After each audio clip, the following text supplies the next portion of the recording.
Hey y'all, I've been wanting to make this video for a while. You're already starting laughing, good grief.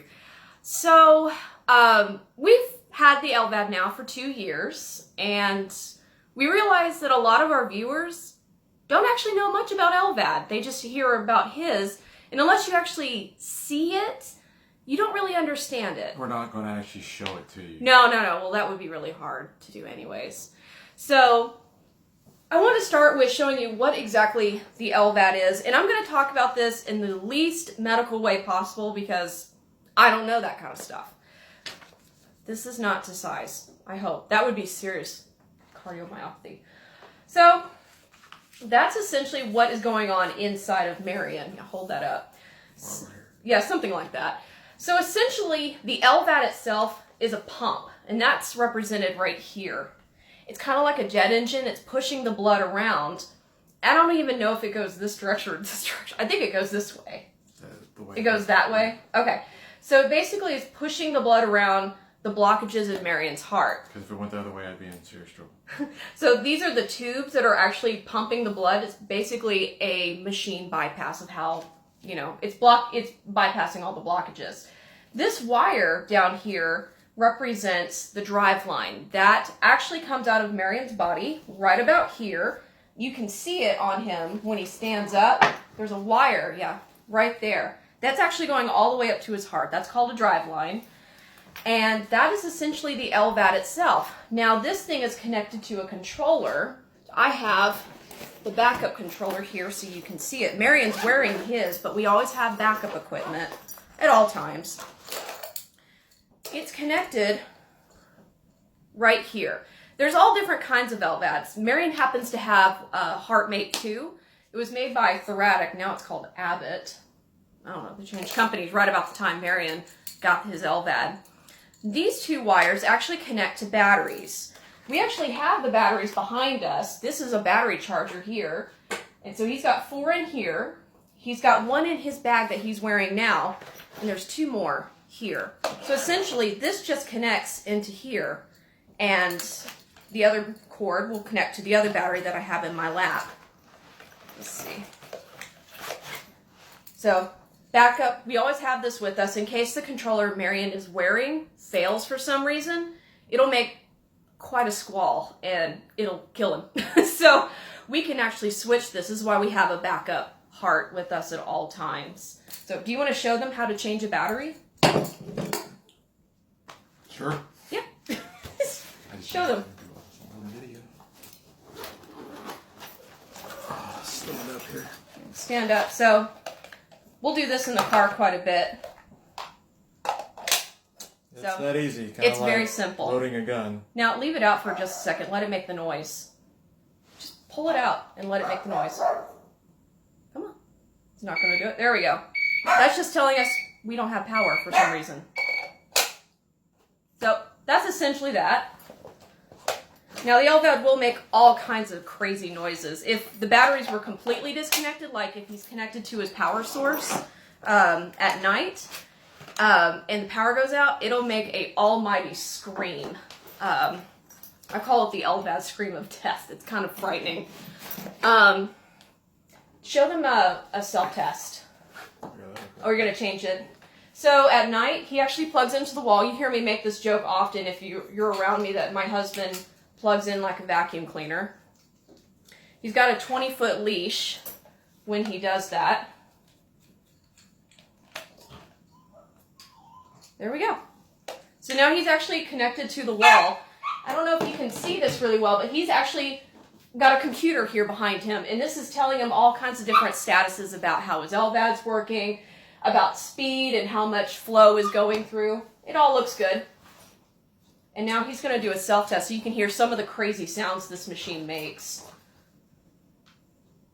It's kind of like your computer boot up sound. Isn't that lovely?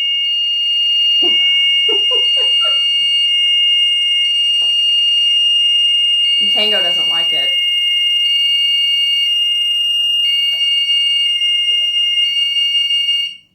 Isn't that wonderful? Now just imagine that thing going off, but it sounds more like an alarm, a squalling alarm in the middle of the night when the power goes out. So that's always a lot of fun. So we have these actually set up at night, ready for him in case the power goes out for whatever reason, and we can just click him into it in just a couple of seconds. It doesn't take anything at all. So there's that. So we have our chargers here. You're going to connect back to your batteries. And this is what happens if I just let one loose for a while. So you'll wake up if you lose power. You see, Marion's changing his batteries. We generally change his batteries once a day. They have about, what do we say, like 10 to 12 hours, depending on how active he is in a given day. And it can last longer. I mean, yeah. You just don't want to push it. No, you don't want to push it. So we always have the backup batteries with us at all times. Now he's going to tuck it all in, back into his carrying pouch. So right now he has it on here, but when he was bigger, if you know us and you've seen him, when he was bigger, after he got the LVAD, we frequently carried everything in a backpack like this. We still do it. If we're more than, I say, like 100 yards away from the car, we have to carry the equipment with us. So we have this bag. We had it made up. What we'll do is we'll put his controller that he's wearing into the pocket, and he wears it, and all the backup equipment goes inside, and that way it stays with us, and it evenly distributes the weight.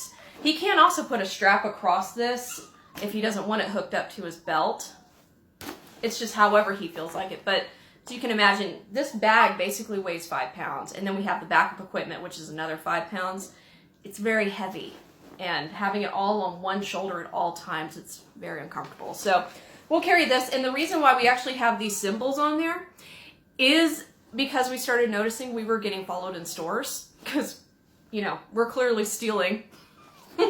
So we had this made up so that people would understand it's medical equipment, and we're not doing terrible things. So then the question we get the most, we get this question a lot. This is like the first question people ask. Yeah. Can you shower? Or you can take a bath, or yeah. How do you bathe with an electrical device attached to you? So I love in the manual, I read in the manual, you cannot be plugged up to this. Don't be plugged into the wall. Don't be plugged into the wall when you take a shower. They had to put it in there because somebody probably did it. So we have this shower bag, actually. What we'll do is we will cover Marion's bandage. We have several of these. These are tachoderms. These are great big clear stickers. This is what they put on your IV when you're in the hospital. We put 4 of these on across his belly to cover the bandage, which is on him there. And then we'll put all the equipment that's in here. We'll go in here. It's waterproof, and it's got a window here so you can still see the status of the machine. It's still okay and everything like that. And then we hang it in our shower on this great big Christmas wreath hook. Works. It works well. So he doesn't have to wear it. It just hangs up on the wall there. And he can shower. And then he switches back. Still can't take a bath. No, no bath. But essentially that wire, the driveline wire, it goes into a hole in his side. It's a sterile hole. And you don't want bath water or anything else really getting into that. Soap and all that yucky stuff. Actually, the #1 killer of LVAD patients is actually driveline infections. So that's why we take sterile precautions very seriously. Some LVAD patients with some systems change their bandage daily. We don't want to do that. That really, really would stink. It's about a 20-minute procedure. It is completely sterile. The gloves and the cap and the mask for both of us. Well, he doesn't have to wear the hairnet. I do. They actually make him wear it in the hospital, which makes me laugh a lot. But I don't make him do it because, well, there's nothing up there to mess up. So when we do bandage changes, we have these sterile kits we receive. So on the outside, you'll see 4 sets of gloves. I don't know why there's 4 sets of gloves in here. I really don't. 4 people in the room? I guess. No, 4 people? 2 people. I don't know.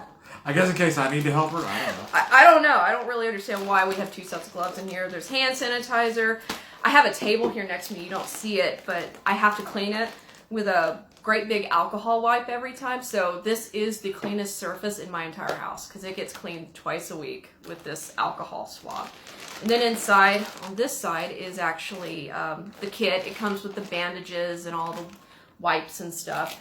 I have outside of it We call these lollipops because one of our nurses actually called it that.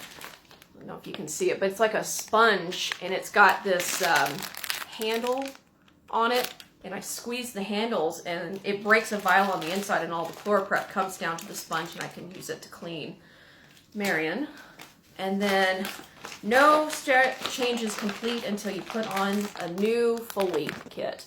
This is essentially a sticker that sticks onto Marion, and it holds that drive line in place. So if he were to drop the equipment, it falls off of him, it stops it from going too far.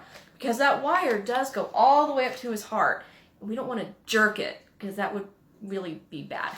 And it would also tear the skin where it enters the body. It would be bad. So these, every LVAD patient I know has these. Of some sort. Of some sort. But essentially it just holds that drive line steady. It's called an anchor. Yeah, it's called an anchor. Foley anchor. Therefore, the name, what an anchor does, it holds it in place. Yeah. So that's essentially what the LVAD is. Its purpose is to push blood around the blockages. Another video in the future, we will talk more extensively about explant, because this is already over a 10-minute video. But another video, but if you understand LVAD, then you'll understand what the explant is and why we want to do that over transplant. So thanks for watching our really long, probably very boring video, but hopefully you understand a little bit more about LVAD and some of the challenges we face every day. So thanks, y'all. Have a great day. Thanks.